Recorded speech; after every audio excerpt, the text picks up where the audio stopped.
ఏంటి మిషన్ లేకుండా స్టిచ్చింగ్ కూడా చేస్తారా? హే గాయ్స్, వెల్కమ్ టు హనీలా టాక్స్. మా క్లాస్లో ఒక అక్క వచ్చి నేనే డ్రెస్ స్టిచ్ చేసుకున్నా అని చెప్పింది. అయితే నేను మిషన్ మీదేమో అనుకున్నా. బట్ మిషన్ మీద అయితే కాదంట. అసలు మిషన్ మీద కాకుండా ఎలా స్టిచ్ చేస్తారు అని చెప్తే చేత్తో కూడా కుడతారు, చేత్తో కూడా స్టిచ్ చేస్తారు అని చెప్పైతే మాకు ఇలా చూపించింది. దీని తెలుగులో బొంత కుట్టు అని ఏదో అంటారంట. ఇంగ్లీష్లో అయితే రన్నింగ్ స్టిచ్ అని అంటారు. అంత ఓపిక్గా ఫుల్ డ్రెస్ ఎలా రన్నింగ్ స్టిచ్లో కుట్టిందో నాకైతే అర్థం కాలేదు. ఈ వీడియో తీస్తున్నప్పుడు మా మేడం అయితే ఎందుకు వీడియో తీస్తున్నావు అని అడిగారు. అయితే మేడం ఏమనుకున్నారంటే నేనే స్టిచ్ చేశానని చెప్తానేమో అని అనుకున్నారు.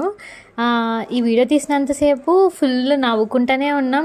నువ్వు కానీ నువ్వే స్టిచ్ చేసుకున్నావు అని చెప్తే మాత్రం కామెంట్ సెక్షన్లో నేను కామెంట్ చేసేస్తా నువ్వు చేయలేదని చెప్పి. అలా అని వార్నింగ్ అయితే ఇచ్చారు నాకు. యాక్చువల్గా మీకు చూపిద్దామని చెప్పి ఆ అక్కనైతే ఈ డ్రెస్ వేసుకొని రమ్మని చెప్పా. Stay tune for next video. Bye guys.